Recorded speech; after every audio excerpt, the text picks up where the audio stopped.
ফেব্রুয়ারির এক সকালে আপনি ভোট কেন্দ্রে যাচ্ছেন। আপনার হাতে থাকবে দুটি ব্যালট পেপার, একটি আপনার পছন্দের প্রার্থী বা দলকে ভোট দেওয়ার জন্য, আরেকটি একটি মাত্র প্রশ্নের উত্তর দেওয়ার জন্য, হ্যাঁ অথবা না। এই একটি হ্যাঁ বা না ভোটের উপর নির্ভর করছে বাংলাদেশের আগামী দিনের রাজনীতির গতিপথ, সংবিধানের গঠন, রাষ্ট্রের চরিত্র। এটি শুধু একটি গণভোট নয়, কিন্তু এই জাতির জন্য এটি একটি বড় পরীক্ষা। কিন্তু প্রশ্ন হলো, এই পরীক্ষার জন্য দেশ কি প্রস্তুত? এর সময় কি ঠিক আছে? আর সবচেয়ে বড় প্রশ্ন, যে সাধারণ মানুষ, যে ভোটারদের জন্য এই পুরো ব্যবস্থা, তারা কি আদতেই বুঝতে পারছে তাদের কাছে কি জানতে চাওয়া হচ্ছে? চলুন সেটি বরং একটু বোঝার চেষ্টা করি। প্রধান উপদেষ্টার ঘোষণা অনুযায়ী জাতীয় নির্বাচনের দিনই একটি গণভোট অনুষ্ঠিত হবে। ব্যালটে প্রশ্ন থাকবে একটি, কিন্তু এর ভেতরে লুকিয়ে আছে 4টি বিশাল সংস্কার প্রস্তাব। এগুলো হলো: প্রস্তাব 1, স্বচ্ছ নির্বাচন ব্যবস্থা। নির্বাচনের সময় তত্ত্বাবধায়ক সরকার, নির্বাচন কমিশন এবং অন্যান্য সাংবিধানিক প্রতিষ্ঠান যেমন দুদক, পিএসসি কিভাবে কাজ করবে, গঠিত হবে, তার একটি নতুন ও স্বচ্ছ প্রক্রিয়া তৈরি করা হবে। জুলাই সনদে যেভাবে বলা আছে সেভাবেই নিয়োগ হবে, যাতে কোনো একটি দলের বিশেষ প্রভাব সেখানে না থাকে। দ্বিতীয় প্রস্তাব, 2 কক্ষের সংসদ। বাংলাদেশের সংসদ হবে 2 কক্ষ বিশিষ্ট। আমরা যাকে এখন জাতীয় সংসদ বলি, সেটি হবে নিম্নকক্ষ। এর পাশাপাশি দলগুলোর প্রাপ্ত ভোটের অনুপাতে 100 জন সদস্য নিয়ে একটি উচ্চকক্ষ গঠিত হবে। সংবিধানের মতো গুরুত্বপূর্ণ কোনো কিছু পরিবর্তন করতে হলে এই উচ্চকক্ষের সদস্যের সম্মতি লাগবে। তৃতীয় প্রস্তাব, বাধ্যতামূলক রাজনৈতিক সংস্কার। প্রায় 30টির মতো গুরুত্বপূর্ণ সংস্কার আগামী দিনের বিজয়ীকে করতেই হবে। এর মধ্যে আছে প্রধানমন্ত্রীর মেয়াদ 2 বারের বেশি নয়, রাষ্ট্রপতির ক্ষমতা বৃদ্ধি, সংসদে নারীর প্রতিনিধিত্ব বাড়ানো, বিরোধী দল থেকে ডেপুটি স্পিকার এবং সংসদীয় কমিটির সভাপতি নির্বাচন করা। চতুর্থ প্রস্তাব, জুলাই সনদের অন্যান্য অঙ্গীকার। জুলাই সনদে আরও যেসব ছোট বড় সংস্কারের কথা বলা হয়েছে, রাজনৈতিক দলগুলোকে দেয়া প্রতিশ্রুতি অনুযায়ী সেগুলো বাস্তবায়ন করতে হবে। শোনা যাচ্ছে এখানে এই 4টি বিষয় ছাড়াও আরও কিছু বিষয় সংযুক্তি করা হতে পারে, যা এখনও পরিষ্কার নয়। যদি আমরা ধরেই নেই 4টি নিয়ে একটি প্যাকেজ, সেক্ষেত্রে আপনাকে পুরো প্যাকেজটি গ্রহণ করতে হবে অথবা পুরোটি প্রত্যাখ্যান করতে হবে। নিশ্চয়ই ভাবছেন এখানে জটিলতা কোথায়? এখানেই সবচেয়ে বড় বিতর্ক বা জটিলতা শুরু। ধরুন আপনি তত্ত্বাবধায়ক সরকারের নতুন প্রক্রিয়ার সমর্থন করেন, কিন্তু 2 কক্ষের সংসদ চান না, অথবা আপনি প্রধানমন্ত্রীর মেয়াদ সীমিত করার পক্ষে কিন্তু উচ্চ কক্ষ গঠনের পদ্ধতির সঙ্গে একমত নন।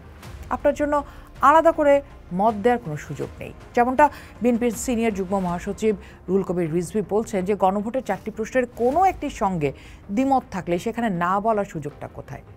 গোঁজামিল দিয়ে কোনো কিছু করা হলে তা টেকসই হবে না। এই প্যাকেজ ডিল রাজনৈতিক দলকেও ফেলছে বিপদে।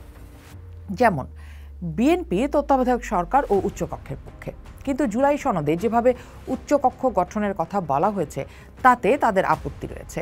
তারা চায় নিম্নকক্ষে প্রাপ্ত আসনের অনুপাতে উচ্চকক্ষের আসন ভাগ করা হোক, ফলে তাদের সমর্থকরা দ্বিধায় পড়বে। এবং এরই মধ্যে অন্তত তৃণমূল পর্যায় থেকে যে খবর পাওয়া যাচ্ছে তাতে বলা হচ্ছে জুলাই সনদের এই 4টি বিষয় নিয়ে বিএনপি অন্তত তাদের সমর্থক বা ভোটারদেরকে কোনো ধরনের মন্তব্য করবে না বা তাদেরকে বোঝাবে না। রাজনৈতিক ভাষ্যকারদের মতে কার্যক্রম নিষিদ্ধ থাকলেও আওয়ামী লীগ এই সংস্কার প্রস্তাবের পক্ষে গিয়ে অন্তর্বর্তী সরকারকে সফল হতে দেবে এমনটা ভাবা কঠিন। ফলে তাদের সমর্থকরা স্বাভাবিকভাবেই না ভোটের দিকে ঝুঁকতে থাকবে, যেখানে বিএনপি অনেকটা না ভোটের দিকে ঝুঁকতে তার সমর্থকদের পরামর্শ দেবে। জামাত ও অন্যান্য দল তাদের কিছু কিছু বিষয়ে ভিন্ন মত রয়েছে। ফলে পরিস্থিতি এমন দাঁড়িয়েছে যে প্রায় সব দলেরই কোনো না কোনো প্রস্তাবে আপত্তি আছে। তাই মাঝামাঝি কোনো অবস্থান নেওয়ার সুযোগ না থাকায় না ভোট জয়ী হওয়ার সম্ভাবনাকে উড়িয়ে দেওয়া যাচ্ছে না। এখন মূল প্রশ্নে আসা যাক, গণভোটের এই উদ্যোগ কি সময় উপযোগী? এই প্রশ্নের উত্তর খোঁজার জন্য আমাদেরকে 3টি বিষয় বিশ্লেষণ করতে হবে। সময়টা কি সঠিক? জাতীয় নির্বাচনের সঙ্গে গণভোট আয়োজনের একটি বড় সুবিধা হলো খরচ বাঁচে এবং প্রচুর মানুষের অংশগ্রহণ এখানে নিশ্চিত করা যায়। কিন্তু জাতীয় নির্বাচনের মতো একটা তীব্র রাজনৈতিক উত্তেজনার সময় প্রার্থীর ব্যক্তিগত ভাবমূর্তি, দলীয় প্রতীক, স্থানীয় উন্নয়ন, এইসব বিষয় যখন আলোচনার কেন্দ্রে, তখন সংবিধানের মতো জটিল, নিরস এবং টেকনিক্যাল বিষয় কি সাধারণ মানুষের মনোযোগ পাবে? নির্বাচনের ডামাডোলে গণভোটের মূল উদ্দেশ্যই কি এখানে হারিয়ে যাওয়ার ঝুঁকি তৈরি হয় না? মানুষ কি এই 4 প্রশ্ন সম্পর্কে যথেষ্ট ওয়াকিবহাল? ওই যে শুরুতে বলছিলাম কথাটি, বাস্তবতা হলো এখনো পর্যন্ত দেশের বেশিরভাগ মানুষ এই 4টি প্রস্তাবের বিস্তারিত সম্পর্কে জানেনই না। তত্ত্বাবধায়ক সরকারের গঠন প্রক্রিয়া, আনুপাতিক প্রতিনিধিত্বে উচ্চকক্ষ বা ন্যায়পাল নিয়োগ, এই বিষয়গুলো অত্যন্ত টেকনিক্যাল। ঢাকা বিশ্ববিদ্যালয়ের অধ্যাপক কাজী মোহাম্মদ মাহবুবুর রহমান গণমাধ্যমের কাছে বলেছেন যে সরকার প্রশ্নগুলোকে বেশ জটিল ও কঠিন আকারে উপস্থাপন করেছে। এগুলোকে আরও সহজ করা প্রয়োজন ছিল। যদি 90% মানুষ গণভোটের উদ্দেশ্যই না বোঝে, তাহলে এর ফলাফল কি সত্যিকারের জনমতের প্রতিফলন ঘটাবে? এবারে আসি সময় প্রসঙ্গে। হাতে যে সময়টি রয়েছে, সেই সময়ের মধ্যে ভোটারদের সচেতন করা কি সম্ভব? ফেব্রুয়ারির প্রথমার্ধ আসতে হাতে আর 2.5 মাস। এই অল্প সময় কোটি কোটি ভোটারকে, বিশেষ করে গ্রামীণ ও নিরক্ষর জনগোষ্ঠীকে এই জটিল বিষয়গুলো বোঝানো এক কথায় হিমালয় সম চ্যালেঞ্জ। এবং এই বোঝানোর দায়িত্ব যাদের উপর বর্তায়, প্রথমত নির্বাচন কমিশন, দ্বিতীয়ত সরকার, রাজনৈতিক দল এবং সর্বশেষ গণমাধ্যম। তারা কি দায়িত্ব পালন করতে পারবে এই সময়ের মধ্যে?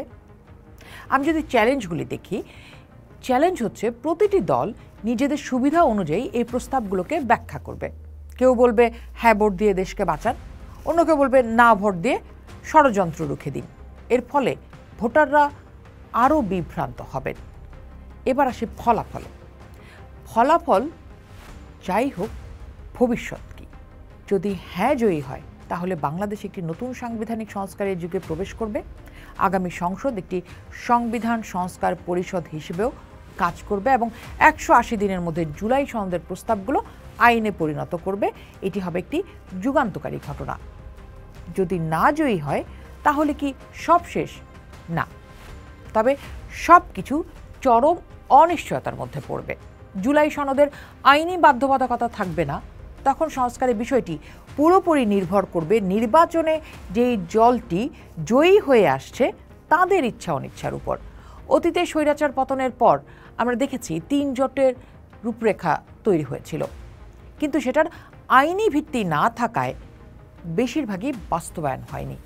এবারও সেই ইতিহাসের পুনরাবৃত্তির আশঙ্কা কিন্তু থেকেই যাচ্ছে। যদি কোনো দল 2/3 সংখ্যাগরিষ্ঠতা পায়, তারা হয়তো এই সংস্কার প্রস্তাবগুলোকে পাত্তাই দেবে না। সবশেষে আমরা বলতেই পারি, জুলাই সনদের মাধ্যমে একটি সুন্দর ও গণতান্ত্রিক বাংলাদেশের স্বপ্ন দেখানো হয়েছে। গণভোট সেই স্বপ্নকে বাস্তবে রূপ দেওয়ার একটা শক্তিশালী হাতিয়ার হতে পারত।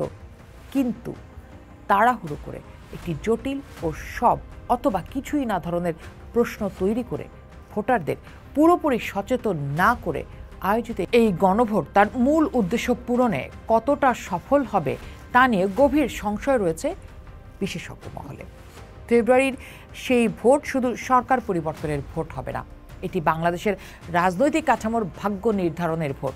কিন্তু এই কঠিন পরীক্ষার উত্তর দেওয়ার জন্য দেশের সাধারণ মানুষ কতটা প্রস্তুত, সেই প্রশ্নটি এখন সবচেয়ে বড় হয়ে দেখা দিয়েছে। পোস্ট দেখুন, ভাবুন, করুন, পোস্টের সাথেই থাকুন।